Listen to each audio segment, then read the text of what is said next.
Dirige-se então a estudantes, membros da comunidade académica e a candidatos a esta universidade e tem como objetivo então explicar o processo de candidatura e esclarecer algumas dúvidas relativamente a esta bolsa de estudo. Esta sessão será dinamizada por Dr. Pedro Barrias, administrador da Universidade Aberta. É licenciado em Direito pela Universidade do Porto e mestre em Administração Pública pelo ISCTE-IU. Possui ainda diversas pós-graduações nas áreas da regulação pública, políticas públicas e legislação. Ao longo da sua carreira, desempenhou funções de grande relevância no Ministério da Ciência, Tecnologia e Ensino Superior, tendo coordenado alterações importantes no quadro regulatório da ação social no ensino superior. Foi ainda membro do grupo de peritos da OCDE em ensino superior e é autor de um livro e de várias publicações sobre mecanismos de apoio social e gestão no ensino superior. Agradecemos por isso a vossa presença e participação e, não me alongando mais, passo então a palavra ao Dr. Pedro Barrias. Muito obrigado, Cátia. Muito obrigado a todos os membros do CLA que tiveram a gentileza de me convidarem para esta sessão. Fico bastante satisfeito com o número de participantes que se registou e que efetivamente participou. Nós, o ano passado, participei logo, mal iniciei funções numa sessão deste similar, mas com um número de participantes menos relevante. Por isso fico bastante satisfeito que este mecanismo de apoio social que visa garantir as melhores condições financeiras para os estudantes da Universidade Aberta seja um mecanismo que cada vez tenha mais interesse. Eu vou pedir à Cátia que me vá sinalizando se eventualmente tiver falhas no som ou na imagem, por vezes pode suceder por causa da ligação da internet. Ora, a minha apresentação já não necessitei fazer porque a Cátia Lemos fez-la de uma forma bastante meritória. Eu gostaria apenas de apresentar os colegas que estão comigo e que vocês não conseguem ver porque eles estão com problemas de acesso à respectiva câmara, provavelmente por estarem com ligação de VPN à universidade. Na divisão de apoio ao estudante no serviço de bolsas trabalham nesta altura 3 pessoas para além de mim.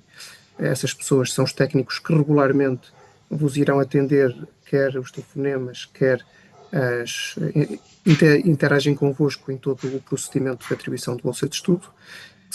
Essas pessoas são o Carlos Amaral, que já participou no processo ano passado, e a Mariana Neves, que está com dificuldades em aceder aqui ao webinar, mas que entretanto entrará, e a Maria Inês Gouveia. Estes 3 técnicos são as pessoas que no dia-a-dia fazem a análise dos processos e por isso são as pessoas que regularmente solicitarão informação adicional das diversas informações que nós precisamos de ir tendo para conseguir fazer uma atribuição dentro do enquadramento legal previsto para a atribuição de bolsas de estudo. E cujos racionais eu vos apresentarei em seguida, para também muitos de vós não acharem que estamos a pedir informação ou desnecessária ou irrelevante, mas na verdade toda ela tem um determinado racional que permite compor o processo de atribuição de bolsa. O facto, a Universidade Aberta atribui participa, ou tem acesso a estas bolsas de estudo pela segunda vez, e a partir de agora é uma realidade permanente. Até 2024-25 a Universidade Aberta tinha apenas umas bolsas internas que são do vosso conhecimento, que apoiavam em número menor e também em intensidade menor os estudantes da universidade. Nós no ano passado tivemos já 678 bolseiros a beneficiar destas bolsas de estudo, com uma bolsa média de cerca de 2.100 euros anuais, que dá cerca de 2.210 euros por cada um dos meses do ano letivo, quando estamos a considerar o ano letivo inteiro. Nesta altura, a nossa expectativa é que o valor de bolsas atribuídas seja bastante superior, na medida em que, por um lado, existe um maior número de requerimentos e, por outro lado, também acredito que estas sessões de esclarecimento contribuem para evitar que muitos requerimentos deixem de ser analisados porque as pessoas nem sequer os submetem. Não é? Aliás, o grande número de indeferimentos que sucederam no ano passado tiveram a ver com circunstâncias em que os próprios requerentes abriram o processo e, quando repararam qual é que era a documentação que era necessário submeter, nem sequer depois avançaram no processo, terão considerado invasivo ou complicado, mas de facto existia um número maior. A maior causa de indeferimento foi nem sequer existir a submissão por parte dos requerentes. Acredito que este ano isso não suceda, mas e aliás teremos um cuidado em acompanhar cada uma das situações em que o processo está aberto e a pessoa não submete. Nós já temos nesta altura os recursos humanos adequados para poder também contactar as pessoas a questionar se elas de facto se esqueceram, se há alguma dificuldade para submeter. Temos todo o interesse em que as pessoas beneficiem deste tipo de apoios. Ora, eu vou fazer uma apresentação, eu distribuiria a minha apresentação numa apresentação que eu creio que vai demorar cerca de 25 minutos e que vai cobrir a generalidade das questões que eventualmente me iriam colocar ou que gera dúvidas nas pessoas. Sem prejuízo disso, depois desses 25 minutos, as questões que estejam nas perguntas e as respostas, depois, entretanto, elas serão respondidas. Eu estimo que isto não vá perturbar muito o vosso horário de jantar, pelo que eu acredito que por volta das 8h30, 8h35, nós podemos ter terminado. Ora, a apresentação que vos farei. Deixem-me, estou-me aqui a esquecer de partilhar.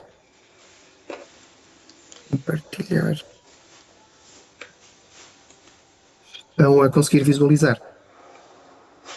Sim. Kátia, sim? Sim, Muito bem. sim. Muito bem.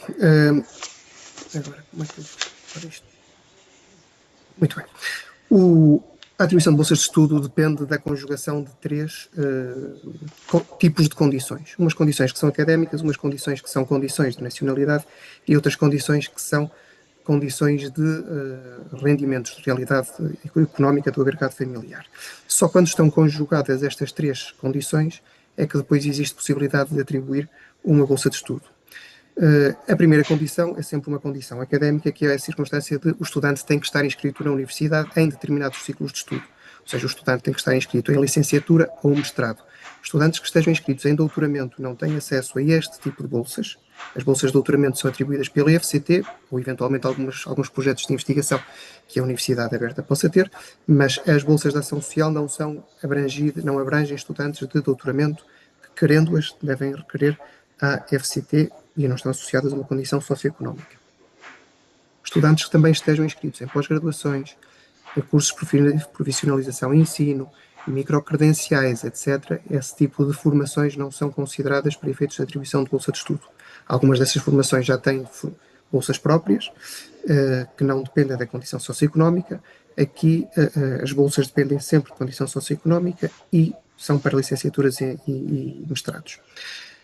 Adicionalmente, o Estado não financia duas vezes a mesma pessoa para fazer o mesmo grau. Daí que alguém que já tem uma licenciatura não vai receber bolsa de estudo porque já recebeu um investimento público para esse efeito, só recebe se for fazer um mestrado, ou alguém que, por exemplo, tenha feito um curso técnico superior profissional, pode receber para a licenciatura, mas alguém já licenciado não vai receber uma bolsa para fazer uma nova licenciatura, ou alguém já com mestre não vai receber para fazer um segundo mestrado. O estudante tem que estar inscrito no mínimo de 30 créditos. Ora, essa condição dos 30 créditos é aquilo que nos fez no ano passado e fará também este ano algum diferimento no tempo do processo de decisão, porque nós temos que ter a garantia que o estudante está inscrito na totalidade dos ECTS que vai frequentar durante o ano letivo. Daí que estudantes que se inscrevam a unidades curriculares avulsas ou estudantes que estejam inscritos a menos de 30 créditos não são elegíveis para a atribuição de bolsa de estudo. O ano passado não foi exigido aos estudantes que tivessem determinado aproveitamento académico. Era a primeira vez que a bolsa de estudo estava a ser atribuída e, por isso, os estudantes, não tendo esse conhecimento no ano anterior, não lhes foi exigido esse aproveitamento académico. Este ano já é exigido o aproveitamento académico. Ou seja, as bolsas de estudo, para serem atribuídas, tem que haver uma demonstração de aproveitamento. Quer dizer que alguém que esteja inscrito a mais do que 36 créditos tem que ter pelo menos 36 créditos concluídos. Por exemplo, alguém que está inscrito a 60 créditos, que esteve inscrito em 60 créditos no ano anterior, tem que fazer 36, quem esteve inscrito a 90 tem que fazer pelo menos 36, quem esteve inscrito a 36 tem que fazer 36. Ou seja, acima de 36 tem que ter sempre o aproveitamento de 36 créditos. Quem estiver a tempo parcial e por isso estiver a menos do que 36 créditos tem que realizar a totalidade. Nós fazemos estes, já quando foi no processo de renovação de bolsas de estudo, avisámos todos os estudantes que estavam já com bolsa atribuída que era importante ter este empenho no aproveitamento académico, precisamente porque isto é um fator essencial para depois se fazer a atribuição de bolsa de estudo. Existe uma regra que a Universidade Aberta não tem, por ser o segundo ano da implementação das bolsas de estudo, que é uma regra académica que as outras instituições de ensino superior já têm e que nós teremos em velocidade de cruzeiro. Daqui a 3 ou 4 anos já teremos esta regra, mas para já não temos esta regra que limita a que o estudante só possa receber bolsa de estudo durante um determinado número de anos, enquanto se perspectivar que ele pode terminar o ciclo de estudo. Isto para evitar que os estudantes estejam a receber bolsa de estudo, por exemplo, durante 10 anos ou durante 12 anos. O Estado aquilo que define é que um estudante que esteja inscrito num curso de 3 anos pode receber bolsa de estudo enquanto estiver em condições de terminar o curso em 4, ou alguém que esteja num curso de 5 possa terminar o ciclo de estudos em 7 anos. No caso da Universidade Aberta, esta questão não se coloca, porque aquilo que se adaptou o ano passado especificamente para a Universidade nós consideramos que, independentemente do número de créditos que as pessoas já tenham, o número de inscrições que já tenham, 10 inscrições, 3 inscrições, 4, o primeiro ano da sua inscrição para este efeito vai ser o ano de 24 e 25. Por isso, a Universidade Aberta beneficia aqui de uma regra mais adaptada que evita que os estudantes percam bolsa de estudo pelo facto de já serem estudantes há muitos anos e estarem muito longe de terminarem o ciclo de estudo, que poderia acontecer. Tirando esta adaptação, nesta altura a Universidade Aberta tem todas as regras que todas as outras instituições têm também, e por isso tem que cumprir os mesmos níveis de aproveitamento académico. Associado ao aproveitamento académico temos uma condição de nacionalidade. A regra básica é que tem que ter nacionalidade portuguesa. Se não tiver nacionalidade portuguesa, tem que ter residência permanente em Portugal. Não basta o pedido de residência permanente, tem que ser efetivamente a atribuição da residência permanente. Ou, no caso dos cidadãos brasileiros, podem ser beneficiários do Estatuto de Igualdade de Direitos e Deveres. Os cidadãos brasileiros podem nos confirmar isto por via quer da atribuição do envio do documento do Diário da República que lhes faz a atribuição do estatuto, ou por via do envio do cartão de cidadão, que já demonstra que ele é beneficiário daquele estatuto. Autorizações temporárias para cidadãos que não sejam familiares da União Europeia não são válidas. Temos várias situações desse tipo, especialmente cidadãos brasileiros que têm autorização temporária, ainda não têm estatuto de igualdade de direitos e deveres, não podem beneficiar de bolsa de estudo, só quando tiverem a permanente ou o estatuto de igualdade de direitos e deveres. A residência temporária só é aceita quando esses cidadãos sejam familiares de algum cidadão da União Europeia. Mas, como regra geral, nas situações todas que nos aparecem, cidadania portuguesa, residência permanente ou estatuto de igualdade de direito e deveres comprovado por estas duas vias, cartão de cidadão ou atribuição em Diário da República. O terceiro elemento que conjuga com os elementos académicos e de nacionalidade, o rendimento é a condição do rendimento. A bolsa é atribuída a quem tem determinada condição de carência económica. E essa condição de carência económica é definida em função de um determinado limite, em que se assume acima de um determinado limite uma pessoa já tem rendimentos que não são tão baixos que justifica a atribuição de uma bolsa, abaixo de um determinado limite justifica-se essa bolsa. Esse limite são os 12.017 euros, ou seja, considera-se que num agregado familiar, se cada um dos elementos do agregado familiar dispuser de cerca de 12.000 euros de rendimento, quer dizer que não recebe bolsa de estudo. Se dispuser de menos valor que os 12.000 euros, aí já é beneficiário de bolsa de estudo. Os trabalhadores estudantes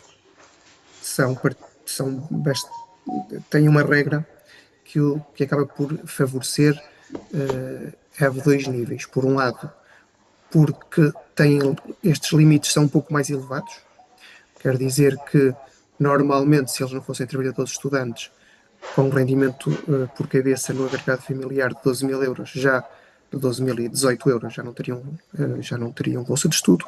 No caso dos trabalhadores estudantes, só deixam de ter acesso à bolsa de estudo se tiverem um rendimento por cabeça de agregado familiar que seja acima dos 13.758 euros.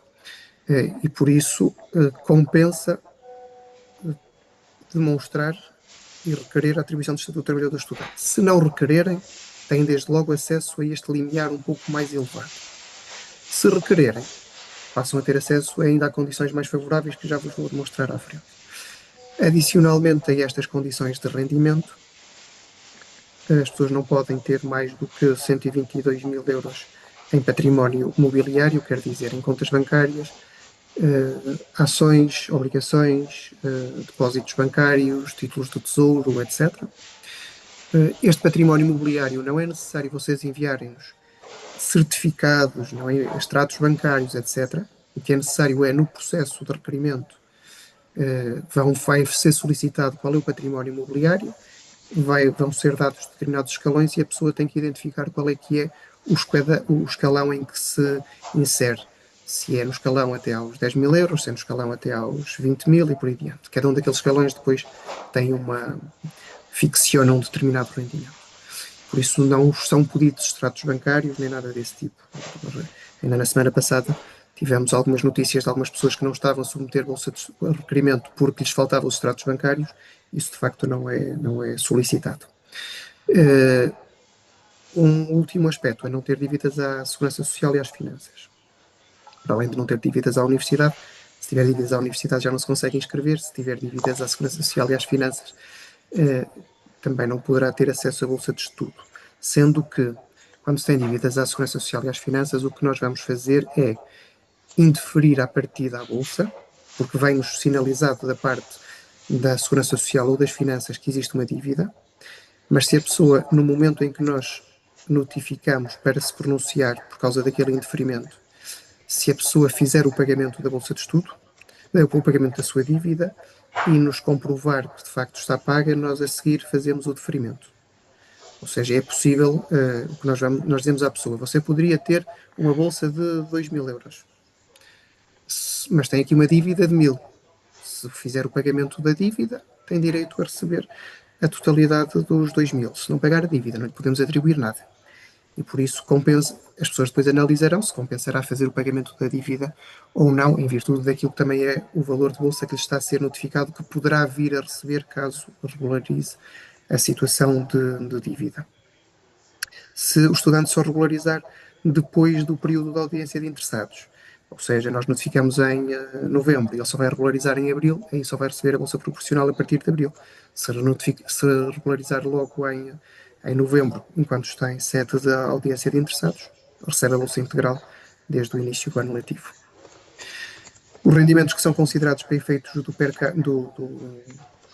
aferição das condições do agregado familiar são todos estes. Eu não vou ser exaustivo neles, porque depois, à medida que vocês vão fazendo o preenchimento do requerimento, vai-vos sendo solicitada alguma desta informação, sendo que a maior parte da informação nem é preciso vocês submeterem. A maior parte desta informação chega-nos toda pela Segurança Social ou pela Autoridade Tributária. Os rendimentos de trabalho dependente, os empresariais e profissionais, os de capitais, os prediais, vêm-nos da Autoridade Tributária. As pensões e as prestações sociais vêm da Segurança Social. O património mobiliário é submetido pela pessoa naquele escalão que tem que identificar qual é o seu património. E os apoios à habitação com caráter de regularidade, em regra, é a própria pessoa que tem que nos notificar, tem que dizer que recebe um apoio, ou então, muitas vezes até o declara em sede do IRS e vem-nos logo do IRS. Daí que nós peçamos os códigos do IRS. Nós, ao pedirmos os códigos do IRS, a interoperabilidade garante-nos que nós automaticamente recebemos toda esta informação, sem ter que estar a solicitar às pessoas. Do mesmo modo, a Segurança Social chega-nos toda essa informação sem ter que estar a solicitar às pessoas que submetam toda a documentação. De facto, o Estado tem esta informação toda centralizada e por isso são raros os elementos em termos de rendimentos que nós vamos pedir. Só vamos pedir quando a situação não é clara. E quando é que as situações não são claras? Não são claras quando alguém afirma que não tem nenhum tipo de rendimento, quando afirma que não tem nem rendimentos de trabalho, nem rendimentos de segurança social, quando afirma que apenas vive de ajudas de terceiros que não quantifica, quando é alguém que diz que vive sozinho, mas que não tem ordenado, ou quando tem valores tão baixos que não é crível que aquela pessoa sobreviva com aqueles valores. Nestas situações, o que vai acontecer é que o próprio sistema evita que o processo prossiga sem haver uma entrevista. Ou seja, situações práticas. A estudante que vive com os seus pais e que, para não ter os seus pais considerados no seu agregado familiar, diz que vive sozinha. Diz que vive sozinha e diz que vive com zero rendimento. Mas não tem casa e também não tem ordenado. E nós perguntamos, então, como é que você vive? Afinal, vive com os meus pais. Se vive com os seus pais, tem que declarar os pais para efeitos do agregado familiar. E qual é o seu rendimento? Não tem rendimento. Então mas como os pais já fazem parte do agregado familiar, temos que considerar esses elementos. Essa situação não seria detectada se a pessoa, à partida, com determinada. Se as pessoas não nos vierem transmitir que vivem com zero, porque nós sabemos que as pessoas não vivem com zero. Podem viver de uma forma muito espartana, mas ninguém vive só do ar e do vento, e ninguém vive apenas de ajudas de terceiros. Há condições, apoios de banco alimentar, apoios em espécie, recurso a poupanças, apoios dados pelos familiares, etc. Quando não é perceptível a situação, nós vamos, no fundo, requerer esse tipo de elementos para se tornar clara a situação. Se a situação não for clara, não vale a pena insistir com situações não claras, porque depois nós vamos ser obrigados a interferir o processo se não puder ser clarificado qual é o motivo pelo qual a pessoa vive pelo qual a pessoa vive. No agregado familiar, esta situação tem gerado alguma tensão e dúvidas nas diversas pessoas, porque, em regra, o que é que as pessoas fazem? Ou a generalidade das pessoas declara os agregados familiares normais, como eles efetivamente estão constituídos, que, em regra, também correspondem aos agregados familiares que têm declarados na autoridade tributária, e aí não existe nenhum problema. Porém, há pessoas que, como entregam declarações de IRS autonomizadas, em separado, dizem-nos que vivem sozinhos. E nós conseguimos confrontar os rendimentos e conseguimos clarificar que, em virtude ou da casa em que vivem, ou por causa da guarda partilhada dos filhos, etc., nós temos noção que casais que estejam casados nas finanças, se nos dizem que vivem sozinhos, nós temos noção que a partir existe um indício de fraude, que a partir da pessoa não vive sozinha. Nós temos noção que se alguém vive com os respectivos pais no mesmo agregado familiar, à partida vive numa economia comum com os pais, por mais autónomo que seja. Por isso há aqui um conjunto de indicadores que nos dizem que todas as pessoas que vivem na mesma casa assume-se que partilham rendimento. As pessoas, se eventualmente não é o caso, têm que nos demonstrar que não é assim.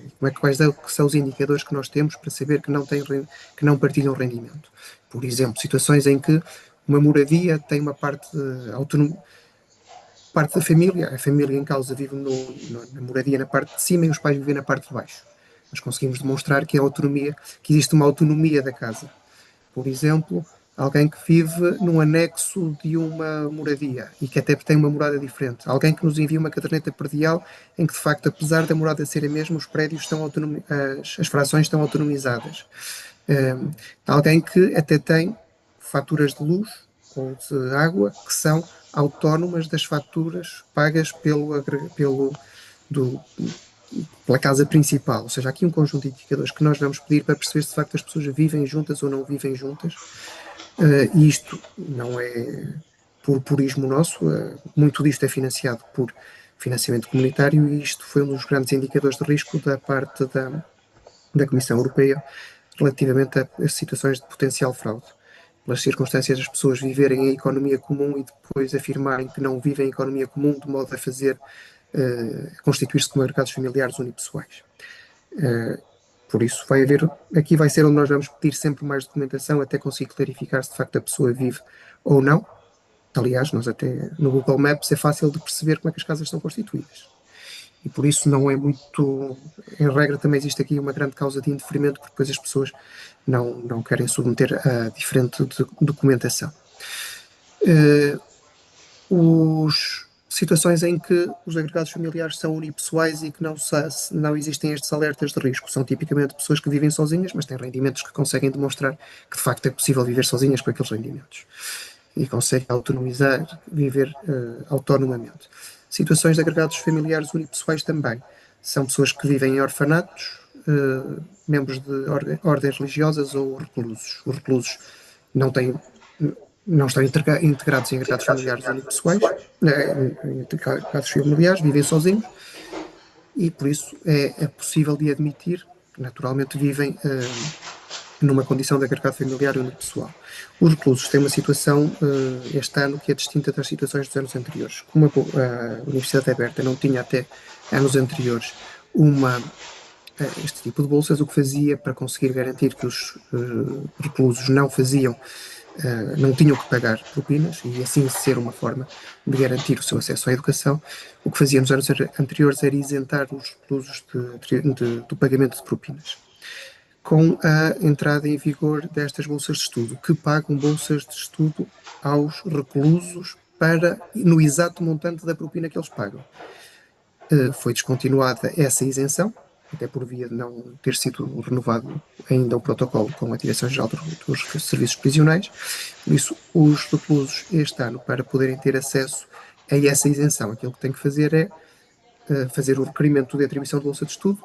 Como estão reclusos, a documentação a entregar é mínima, porque basicamente aquilo que tem que entregar são os documentos pessoais, assim, a identificação e a identificação dos ciclos de estudo em questão, e tipicamente eles não têm rendimentos, a não ser que sejam um recluso muito recente, e mesmo assim pode solicitar a reapreciação do processo por alteração da condição socioeconómica. Mas o recluso, em vez de requerer à universidade a isenção, o que tem que requerer é à DGES a atribuição da bolsa. Essa bolsa, se o recluso paga 2.000 euros no mestrado, essa bolsa será atribuída, é paga diretamente à instituição de ensino superior. Por isso é que o nível que é colocado no processo é o nível da universidade. O recluso paga 697. Atribui 697, que é pago diretamente à instituição.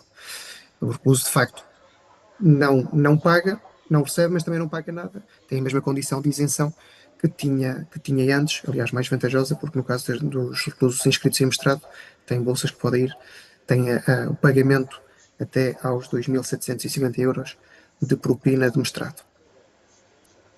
Os trabalhadores estudantes são, neste enquadramento, beneficiados se, para além de serem, de facto, trabalhadores estudantes, se requererem a atribuição de trabalhadores estudantes junto à universidade.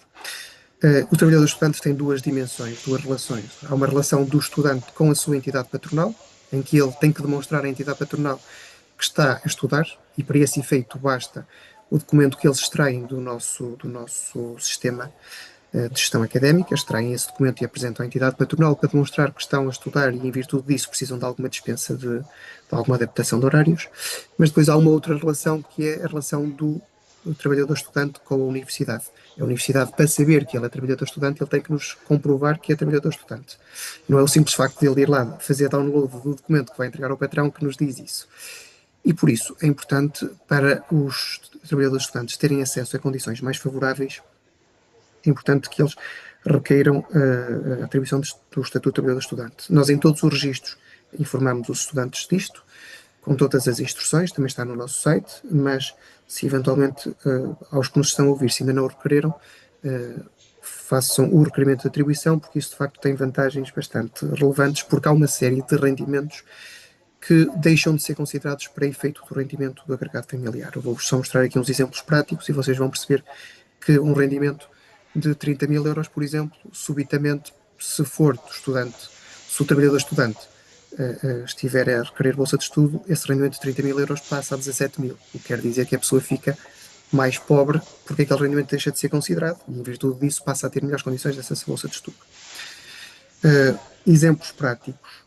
Um agregado familiar com 4 pessoas, em que cada duas pessoas ganham um ordenado 30.000 euros cada um. Isto quer dizer que esse agregado familiar teria 60.000 euros de rendimento, dividido pelos 4 daria um rendimento per capita de 15.000 euros.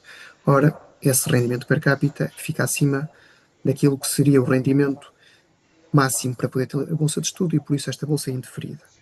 Mas o mesmo agregado familiar estudante, que neste caso, estes 60.000 euros, este requerente não tem estatuto de trabalhador estudante, mas se o mesmo requerente apresentar estatuto de trabalhador estudante, o que vai acontecer é que os seus 30.000 euros vai-lhe ser descontado 12.180 euros e ele, em vez de lhe ser considerado 30.000 euros de rendimento, vai-lhe ser considerado apenas 17.820 euros de rendimento.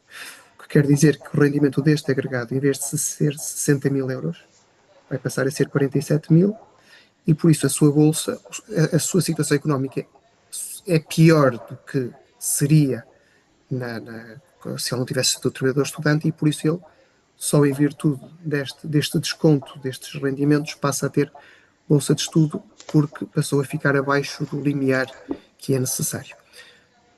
Percebo que esta informação possa ter alguma densidade, mas só pretende ilustrar que vale a pena submeter o Estatuto do Trabalhador Estudante através do e-mail bolsas.testudante.ab.pt.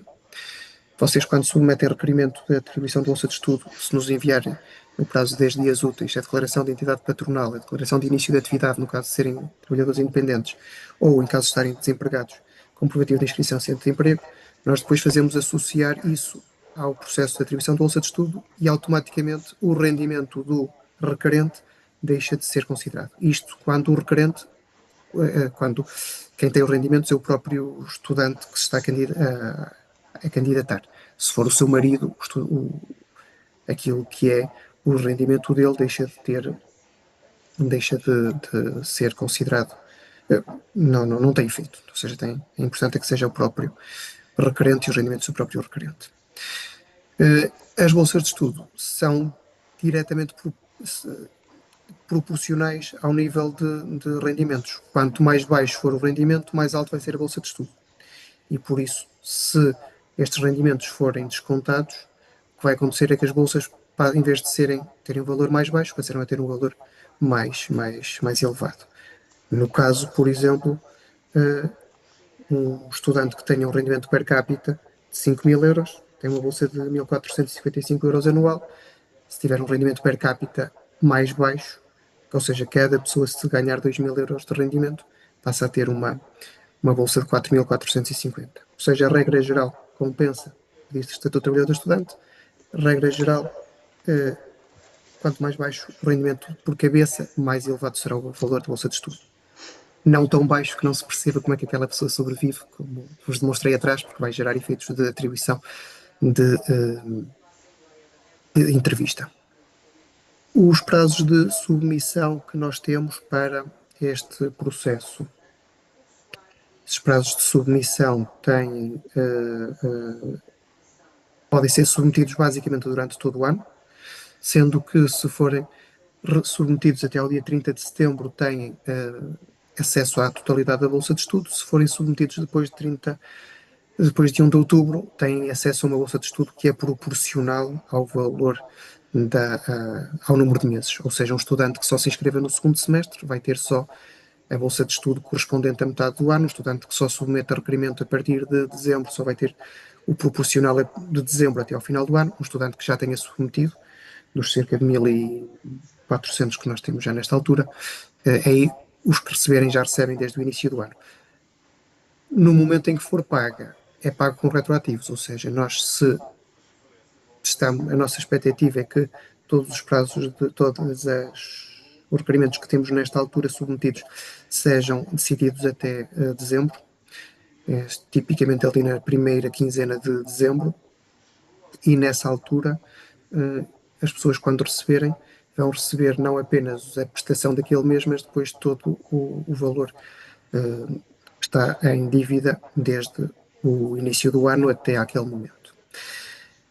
Nós temos aqui na Universidade Aberta um desajuste que está a ser gradualmente corrigido, um desajuste dos prazos típicos da atribuição de bolsa de estudo com os prazos de inscrição na universidade. Como vocês viram no primeiro slide, existe uma condição básica que é sempre a condição da académica. Nós temos que ter a noção de se as pessoas estão inscritas ou não e a quantos ECTS é que estão inscritos ou não. Em virtude disso, nós temos que ter a certeza, se nós fazemos a atribuição de bolsa de estudo no momento em que as pessoas já estejam inscritas na totalidade das unidades curriculares do primeiro e do segundo semestre, de modo a termos a certeza que nem vai haver anulações que depois a seguir evitariam que a pessoa recebesse a totalidade da bolsa, e em segundo lugar para termos a certeza que efetivamente a pessoa, ao calcularmos, já calculamos sobre a totalidade dos créditos. No ano passado isto fez com que a bolsa de estudo só fosse atribuída a partir de fevereiro, porque as inscrições do segundo semestre estavam no seu calendário habitual, ou seja, em janeiro. Este ano já fizemos uma antecipação e por isso as matrículas e inscrições no segundo semestre para os estudantes que já estão na universidade vão decorrer de 11 a 23 de novembro, o que nos vai permitir que nós no final de novembro temos a informação académica das inscrições, que vai conjugar com toda a informação financeira que já temos no sistema. Nós daqui até ao final de novembro vamos analisar tudo o que é a informação de nacionalidade, de agregado familiar, rendimentos, etc. Só nos vai ficar a faltar esta dimensão académica que, vindo em final de novembro, cruza com todas as outras e vai nos dar o deferimento das bolsas de estudo se as pessoas estiverem efetivamente inscritas no número de ECTS, que é suficiente para fazer a inscrição. Isto explica porque é que só decidimos em final de novembro.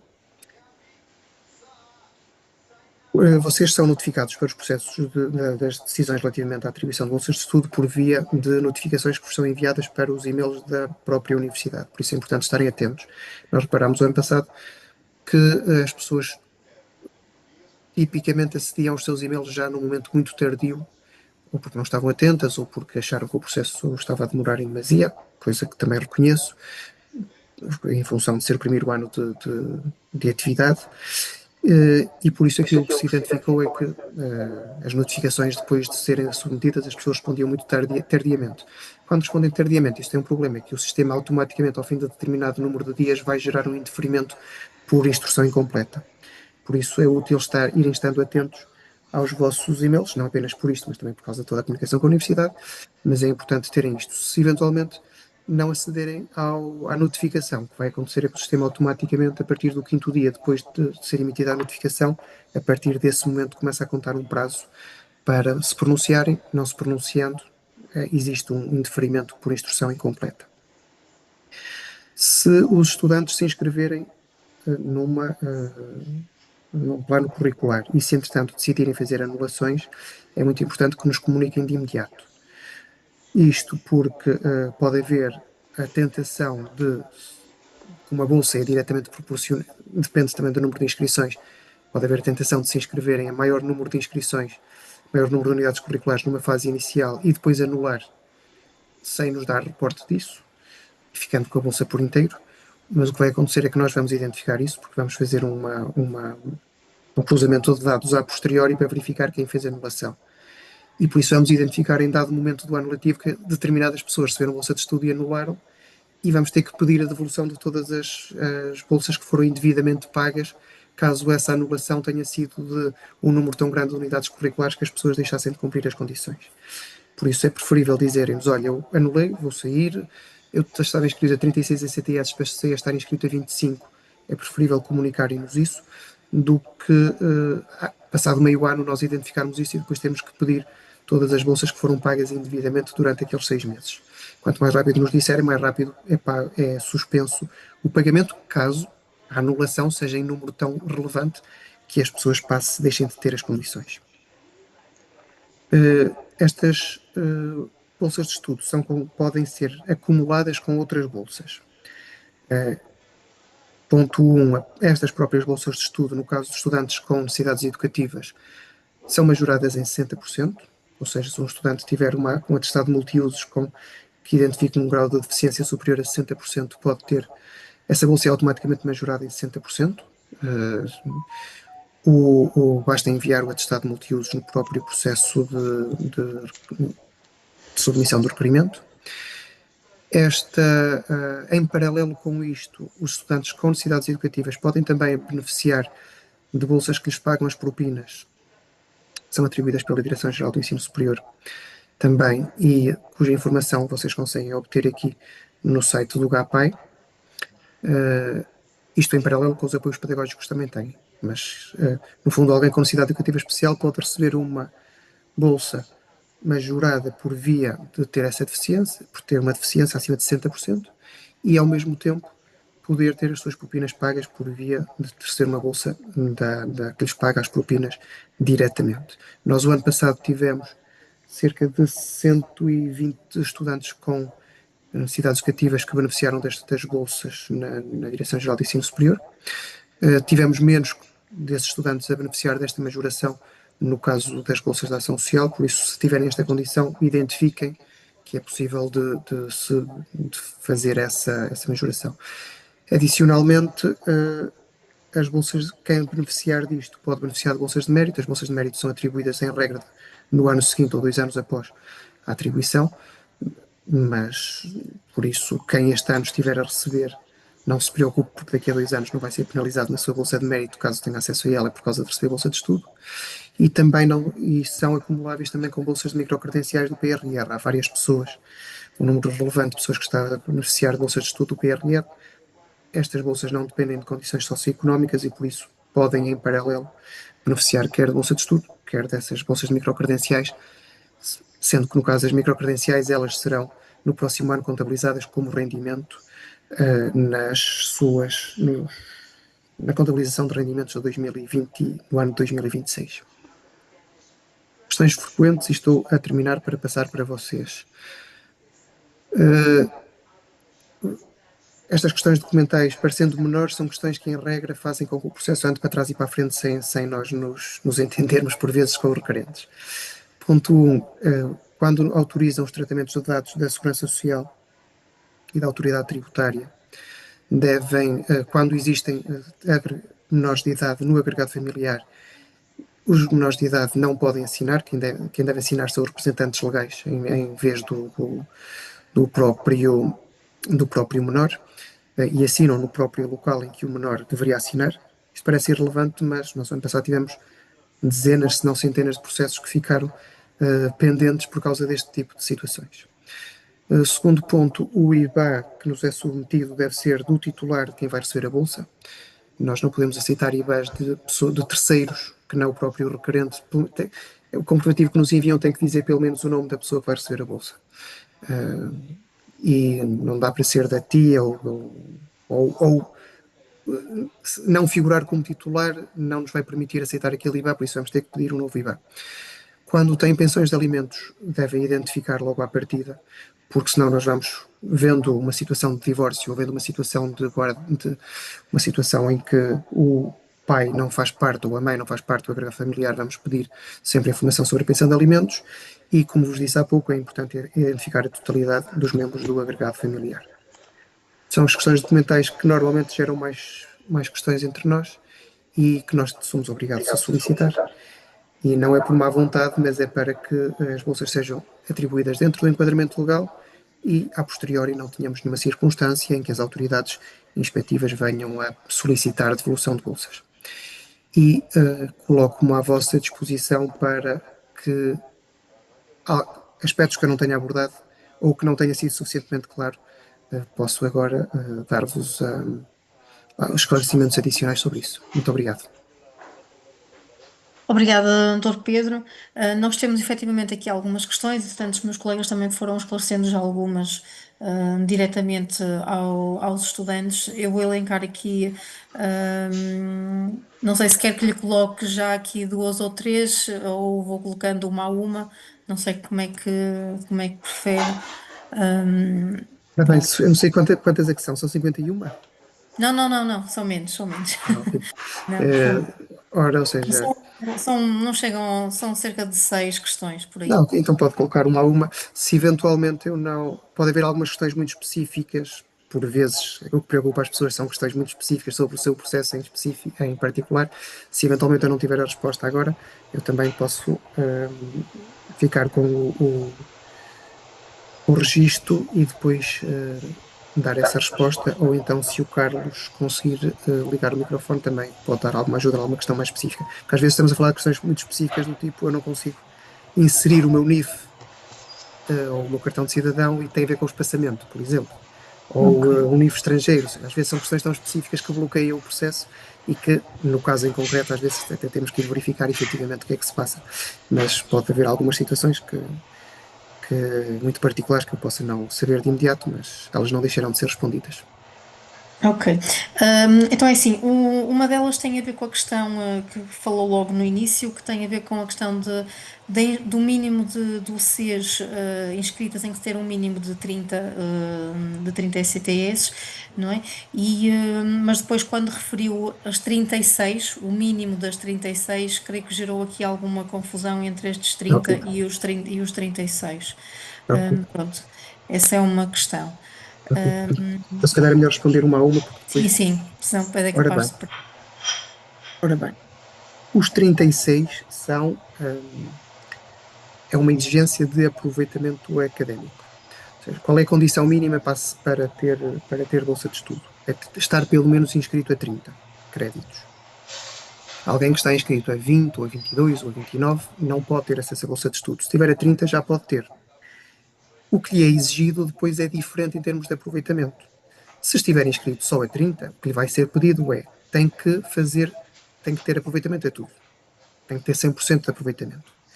Se estiver inscrito a mais do que, se estiver a 32, a 33, 34, 35, 36, vai ser-se pedido sempre, se está inscrito a estes, o aproveitamento académico dependente do qual vai depender a sua atribuição no próximo ano, vai ter que ser 100%. Se estiver inscrito a mais do que 36 ECTS, o mínimo é 36. Mas se estiver inscrito a mais do que 36, já não lhe vamos pedir 100%. Vamos lhe pedir no mínimo 36. E o que é que isso quer dizer? Quer dizer que alguém com 60 créditos só vai ter que fazer 60% de aproveitamento. Alguém que tenha 90 créditos só vai ter na prática que fazer, agora contas de cabeça, aí 40% de aproveitamento.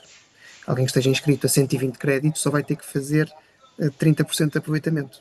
Apesar de eu não acreditar, não vi nenhum, alguém que esteja inscrito a 120 consiga ter aproveitamento. Aliás, é uma tentação por vezes que as pessoas inscrevem-se a, a, a muitas unidades curriculares e depois a seguir acabam por ter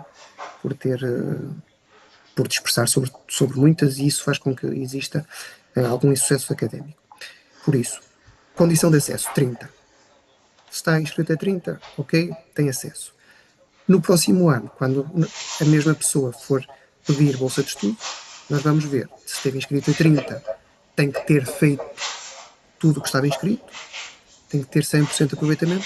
Se estiver inscrito a mais do que 36 créditos, o aproveitamento académico já não tem que ser 100%, tem que ser no mínimo 36, que percentualmente representa outra coisa. Mas de facto, para aceder este ano, digamos que é a primeira vez que tem acesso. Os que têm acesso este ano, os que são a primeira vez, só têm que se inscrever a 30 este ano para ter acesso. Aliás, todos só têm que se inscrever a 30. O que vai acontecer é que isso vai ter um efeito diferido no tempo. Daqui a um ano, nós vamos ver, ora bem, no ano passado você só estava inscrito a 30, por isso você teve que fazer 100% de créditos. E também se estiver inscrito a 30 tem uma bolsa parcial. Ou seja, a bolsa não tem o valor total, porque a bolsa passa a ser metade, porque está inscrita a metade dos créditos normais das unidades curriculares. Mas em termos de condição de acesso, é sempre 30. O outro é um limiar de aproveitamento exigido para o futuro. Não sei se foi suficientemente claro ou se confundi mais do que aquilo que estava. Se eventualmente confundi, podem colocar no QA essa crítica e eu depois tentarei reformular de forma que seja mais perceptível. Ora então, a outra questão tem a ver com uma estudante que refere que eu creio que terá acontecido então o ano passado, em que solicitou a bolsa enquanto estudante de licenciatura e que este ano terá feito o pedido com as mesmas credenciais da licenciatura, mas para um mestrado. Se Ok, é possível de utilizar, ou seja, os que já estão inscritos devem utilizar as mesmas credenciais. O sistema basicamente, quando a pessoa é registada, ela fica registada, por exemplo, uma pessoa que esteve registada há 10 anos, as suas credenciais podem ser as mesmas credenciais utilizadas. Nós temos é que depois ir reativá-las porque já estarão desativadas. Mas podem utilizar as mesmas credenciais. Daí não existe um problema por ter utilizado as mesmas credenciais. Vou só pedir aqui ao Carlos que me confirme. Carlos, é assim, certo? Podia repetir a pergunta, desculpa. Ou precisa de renovar, de alterar a credencial? É assim, as credenciais. Podia só repetir a pergunta, que eu não consegui Tem a ouvir. ver com o facto, tem a ver com a circunstância de, numa credencial, a estudante foi o ano passado estudante de licenciatura e nesse contexto teve as credenciais para acesso à bolsa de estudo na licenciatura. Este ano está no mestrado e utilizou as mesmas credenciais, Isso, porque sim, é o sim, sistema. sim. Sim, isso não. É manter, não tem que alterar mais nada, porque o Não, sistema não. já utiliza as mesmas, correto? Correto, correto. Ela só tem que basicamente portanto, tem que renovar a candidatura e depois tem que ir alterar a informação académica. E no guia do candidato, na página 12 e 16, tem as informações todas que necessita. Página 12 e 16 do guia do candidato. Portanto, as credenciais são as mesmas do ano passado, para aceder à plataforma, depois é renovar e alterar a informação académica. É só isso. Muito bem, obrigado. Nada. A vantagem do Carlos é que ele sabe as páginas de cor, coisa que eu não tenho tudo de cor.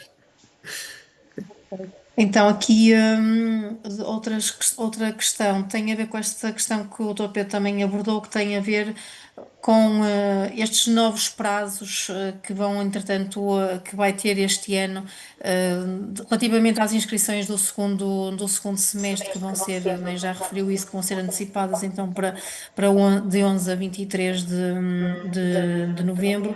No entanto, há aqui um estudante ou uma estudante que questiona se o pagamento da bolsa vai ficar na mesma, digamos, suspenso como terá acontecido no ano letivo anterior, de ser só pago depois no início do segundo semestre. Não, ele vai ser pago. Nós estamos a fazer gradualmente esta aproximação, a antecipar cada vez mais, mas de facto a universidade, diversamente das outras universidades, tinha só completava os estudantes a inscrição na totalidade do ano letivo no momento, na altura do segundo semestre. Este ano antecipámos para novembro, precisamente para garantir que as bolsas são atribuídas e pagas mais cedo. No próximo ano, provavelmente ainda vamos antecipar mais e provavelmente vai ficar um calendário similar ao calendário que já está dos mestrados, em que as pessoas se inscrevem logo no início do ano letivo para todo o ano. E nesse contexto, a Bolsa, nós só vamos ter que esperar por esse período de inscrições. Nós não vamos estar parados, vamos estar a analisar toda a parte económica ou financeira e de requisitos de nacionalidade, mas depois, em final de novembro, nós recebemos as inscrições vão ser carregadas no sistema académico, o sistema académico vai cruzar com o sistema de atribuição de bolsas e vai nos dar a informação a dizer este estudante, neste ano letivo, está inscrito a X créditos e está efetivamente já inscrito. E nós logo em início de dezembro, com esta informação cruzada, o que vai, nessa altura, fazemos a atribuição e as bolsas serão pagas logo nessa altura. Não vamos ter que esperar. Não vamos ter que esperar até março. Quem as paga, de facto, não somos nós. Nós transmitimos à Direção-Geral qual é o montante a pagamento. Tipicamente, o que for decidido em início de dezembro será pago até ao dia 25 de dezembro. E por isso o nosso esforço vai ser fazer esse deferimento até ao dia 10 de dezembro, de modo a que possa existir uma prenda de Natal aos diversos estudantes. Se eventualmente não forem todos decididos nessa altura, ou se a Direção-Geral do Ensino Superior não fizer o pagamento todo, porque há ali um grande pico de pagamentos nesse momento, será pago em janeiro, mas não vai ter que esperar até março para receber esse pagamento. Pronto, e vai receber com retroativos desde o início do ano letivo. Ok. Ainda neste seguimento, questiona aqui um estudante que, caso tenha pedido a bolsa e esteja a aguardar o resultado, se deve efetuar ou não o pagamento, entretanto, das propinas já lançadas. Sim, deve fazer o pagamento, senão o próprio sistema vai nos dizer que ele está em dívida. Aliás, ele depois, o que vai acontecer é que ele será notificado pela circunstância de ter uma dívida, e por isso, todos os meses, na data da prestação, a primeira prestação será amanhã, dia 30, por isso, provavelmente, no próximo dia 5 de outubro, recebe uma notificação a dizer que está em dívida e que estão a contar juros de mora. O facto de ele requerer bolsa de estudo não determina a partir daqui ele vai ter a bolsa de estudo, ou seja, o próprio estudante pode estar convicto que vai receber bolsa de estudo, mas há uma condição que faz com que não tenha. E por isso não fazer o pagamento gradual das diversas propinas, das diversas prestações que tenha e deixar acumular isso para o momento em que eventualmente venha a receber a bolsa, depois mesmo em termos de gestão financeira acaba por ser um pouco mais pesado porque pode ser confrontado com uma circunstância em que não recebe bolsa e depois tem que pagar tudo e ainda mais os juros de mora de estar em atraso. Por isso aquilo que nós sugerimos é que vá submetendo, que vá fazendo esses pagamentos e depois, se eventualmente, ao receber o valor da bolsa de estudo, esse valor já lá tem uma componente para apoiar a bolsa de estudo, para apoiar a propina, como ele já pagou a propina, fica com o dinheiro para ele, não precisa de ir pagar a propina a seguir novamente, porque já adiantou esse dinheiro. Se não receber bolsa de estudo, tem a circunstância de não vai ser confrontado com uma despesa súbita que não estaria a contar. Ok. Outra questão tem a ver, eu creio que há pouco o Topé também abordou estas situações que têm a ver com a acumulação de bolsas, não é? De Sim. apoios. Se aqui questionam especificamente, por exemplo, bolsas de estudo que são atribuídas pelos municípios, ahm, aqui uma outra que tem a ver com a questão, do que eu creio que tem a ver com a questão do atestado de uma bolsa por incapacidade, por isso eu creio que terá a ver à partida com o atestado multiusos, Sim. creio eu. E aqui a questão é se há aqui, pode haver ou não aqui acumulação, embora eu aqui esta questão da bolsa que tem a ver com a questão da incapacidade, não é, do atestado multiusos, não é bem uma acumulação, certo? São coisas diferentes. De facto, pode ser uma acumulação. Pode, ou seja, é uma acumulação, tem duas dimensões. Ora, em primeiro lugar, podem acumular com as bolsas dos municípios ou com bolsas de entidades privadas, ou com estas bolsas que eu referi. O que é que vai acontecer? Isso não impede que a pessoa receba a bolsa de estudo. Pode acontecer que no próximo ano estas bolsas depois vão ser contabilizadas como rendimento, mas também as bolsas dos municípios não são assim num volume, não, não são assim tão, sendo importantes, não são com uma quantia tão elevada que depois prejudique muito em termos da contabilização dos rendimentos futuros. Mas elas podem coexistir. No próximo ano, a bolsa que recebeu da Câmara Municipal ou a bolsa que recebeu da microcredencial ou a bolsa de mérito, a partida não se vai colocar, típico, porque por causa do nosso regulamento só no final é que eles a recebem. Mas estas bolsas, em 2026, quando se candidatarem, o que vai acontecer é que vamos ter rendimentos do trabalho e depois vamos ter lá mais 1.000 euros ou mais 1.200 euros de determinadas bolsas. Que no agregado familiar, dividido por 3 ou por 4 ou por 5 do agregado familiar, tem um efeito relativamente marginal. Por isso, não deixem de receber, de ter acesso a esse tipo de bolsas, por causa. Não sairão especialmente, não sairão prejudicados este ano com toda a certeza, e no próximo ano o impacto é muito marginal, em especial se for trabalhador estudante. Sobre a questão dos NES, os NES, os estudantes com necessidades educativas especiais, têm duas dimensões de apoio. Uma que é relacionada com a sua condição económica. Depende sempre deste limiar de elegibilidade e que é esta bolsa que é majorada em 60%. Ou seja, um estudante normal, eu teria, digamos, eu sou requerente, tenho um problema, tenho um atestado multiusos com mais de 60% de incapacidade e a minha bolsa deveria ser de 5.000 euros por ano e por ter esse atestado a bolsa é logo majorada e por isso passa para 60% acima disso. E essa bolsa, isto aqui de facto não é uma acumulação, como dizia bem a Cátia, aqui não é uma acumulação, é uma bolsa que tem um valor um pouco diferenciado, mas é uma bolsa de ação social, é esta. E existe a outra bolsa, cuja informação está no GAPAI, que não depende da condição socioeconómica. O estudante até pode ter 100.000 euros, 123.000 euros no banco, que não deixa de receber a outra bolsa.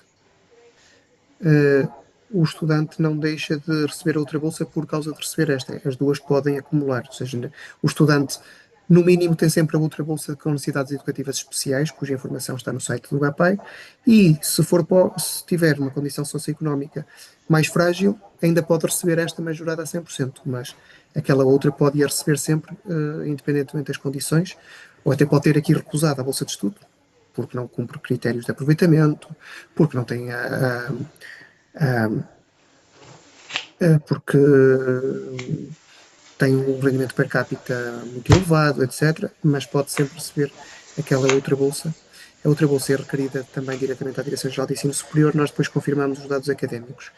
O ano passado nós tivemos cerca de 112, penso eu, 112, 120 estudantes a receber esta bolsa por parte da Direção-Geral do Ensino Superior, sendo que nós temos um universo superior de estudantes com necessidades educativas, por isso eu admito que hajam pessoas que não tenham requerido. Nós, em todo o caso, através do GAPAI, também fazemos esse alerta a todas as pessoas que têm estatuto com necessidades educativas.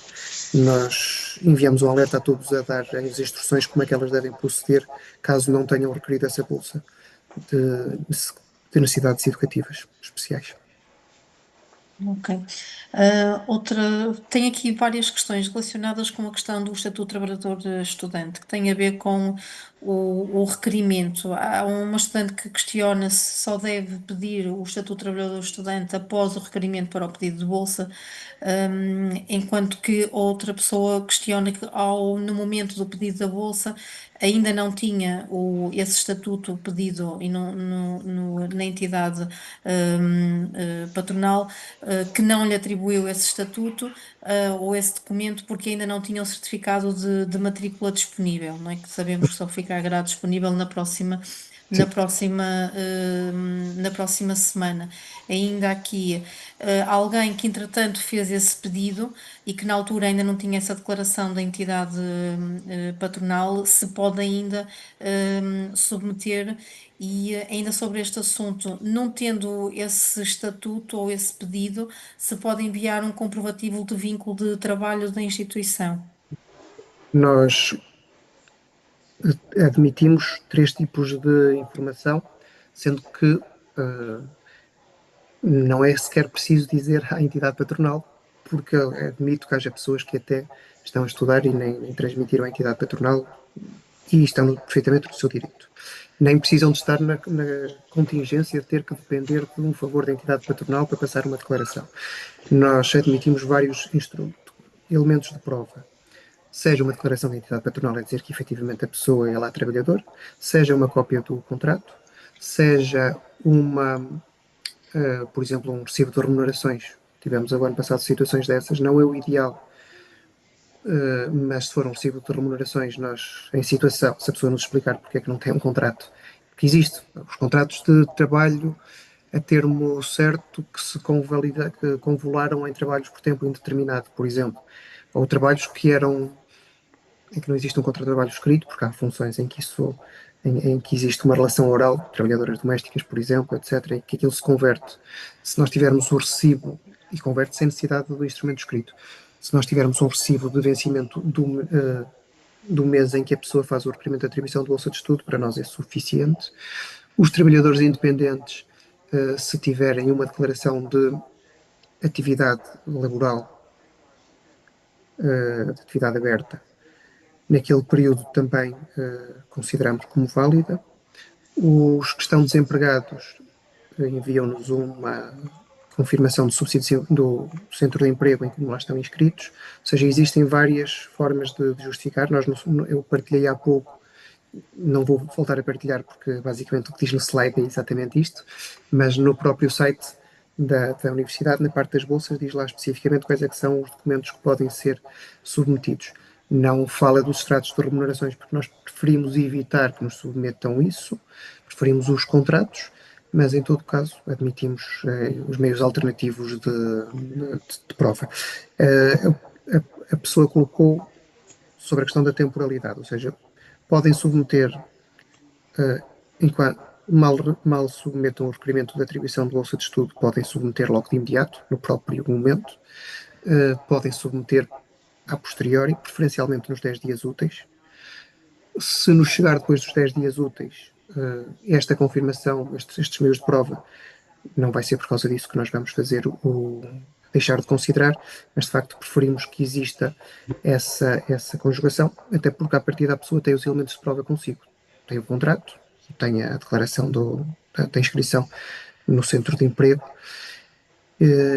mas se vier alguns dias depois, não, nós temos a sensibilidade de perceber que as pessoas, estando a trabalhar, também têm muitas outras coisas para fazer. Claro que se alguém nos vier apresentar, requer em setembro e vai-nos apresentar em dezembro, aí já é mais difícil de nós podermos aceitar, mas aqui tomem como referência os 10 dias úteis, mas que é para também irmos tendo aqui uma. Porque isso também depende, a análise do processo também depende disso. Se não estiver completo do vosso lado, depois do nosso lado também é mais difícil de ficar completo em tempo. Se calhar só para terminar, até porque já vamos aqui um pouco mais estendidos no tempo, uma questão que é a questão do prazo, do 30 de setembro, porque estão aqui os estudantes a questionar que as candidaturas terminam amanhã e se no caso os estudantes da Universidade Aberta se devem respeitar esta data ou se, lá está, mas isto será mais para a frente com a questão da inscrição depois para o segundo E, semestre e isso pois, fica regularizado nessa sim, altura a e nessa altura farão então esse pedido, é isso? certo, ou seja, os estudantes que nesta altura ainda não são estudantes da universidade, que ainda nem sequer, ou seja, estão-se a candidatar nesta altura. Vão ser estudantes que se vão inscrever na segunda fase e por isso vão se inscrever no segundo semestre. Esses estudantes, só depois de estarem inscritos na universidade, é que de facto podem requerer bolsa de estudo. E o que Não, mas vai estes são. Peço desculpa interromper, eu creio que a questão é os que já estão inscritos neste momento e a dúvida aqui é, lá está, eles têm que aguardar efetivamente por este período que vai decorrer de 11 a 23 de novembro e então aí nessa altura, aqueles que já estão inscritos no primeiro semestre aguardarem por este período de inscrição para o segundo semestre e então aí fazerem então o pedido, certo? certo, ou seja, os que já hoje estão aquela questão do 30 de setembro, estão a considerar que se não entregarem dentro do 30 de setembro as inscrições do segundo semestre, que seria bolsa proporcional.